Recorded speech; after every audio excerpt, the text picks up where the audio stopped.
Hello everyone, আসসালামু আলাইকুম। সবাই কেমন আছেন? আশা করছি সবাই ভালো আছেন। তো আজকে আমি আপনাদের সাথে শেয়ার করব আমার গতকালের করা একটি ভ্লগ ভিডিও। গতকাল দুপুরে খাওয়ার জন্য আয়োজন করেছিলাম হচ্ছে বাচ্চাদের পছন্দের কেএফসি স্টাইলের চিকেন ফ্রাই। চিকেন ফ্রাইগুলি অনেক বেশি ক্রিস্পি হয়েছিল, আর তার সাথে করেছিলাম হচ্ছে মজাদার ফ্রাইড রাইস। ফ্রাইড রাইসগুলিও অনেক বেশি ইয়ামি হয়েছিল, বাচ্চারা অনেক বেশি পছন্দ করেছে। সবসময় আসলে রেগুলার ভাত ডাল মাছ মাংস বাচ্চারা খেতে চায় না, মাঝে মাঝে একটু বাচ্চাদের পছন্দের খাবারও তৈরি করে দিতে হয় আর কি।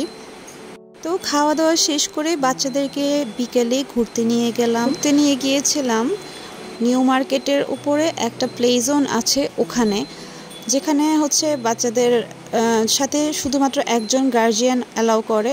তো ওদের বাবা হচ্ছে বাইরে ছিল আর আমি ওদের সাথে ভেতরে ছিলাম আর ছোট ছোট ভিডিও শ্যুট করতেছিলাম।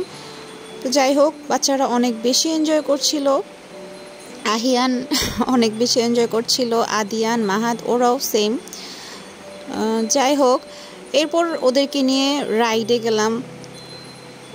বিভিন্ন রাইড ছিল, ওরা এর আগে এই রাইডে চড়েছিল কিন্তু আবার বলছিল যে চড়বে। আসলে বাচ্চাদেরকে মাঝে মাঝে এসব জায়গায় নিয়ে যাওয়া উচিত, যাতে বাচ্চারা একটু এনজয় করতে পারে, নিজেদের মতো খেলতে পারে।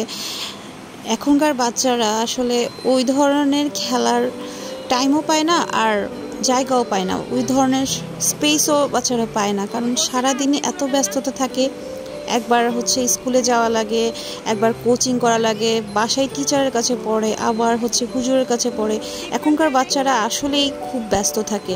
আমাদের সময় আমরা এতটা ব্যস্ত ছিলাম না, আমরা হচ্ছে গিয়ে খেলাধুলার যথেষ্ট সময় পেতাম, জায়গাও ছিল। কিন্তু এখনকার বাচ্চাদের জন্য, বিশেষ করে শহরের বাচ্চাদের জন্য, ওই ধরনের চান্সই হয়ে ওঠে না যে বাচ্চারা একটু খেলবে, খোলামেলা পরিবেশ নেই।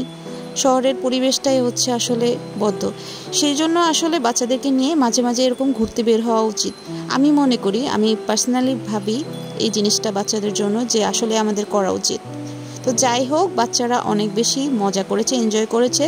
এরপর হচ্ছে ওদেরকে আইসক্রিম আর পপকর্ন কিনে দেই, এরপর আমরা বাসায় চলে আসি। যাই হোক, আমাদের ব্লগ ভিডিওটি কেমন লাগলো আপনারা অবশ্যই কমেন্ট করে জানাবেন। ভিডিওর মধ্যে একটি লাইক দিতে কিন্তু অবশ্যই ভুলবেন না, আর আমাদের চ্যানেলটি সাবস্ক্রাইব করে আমাদের পাশে থাকুন। আল্লাহ হাফেজ।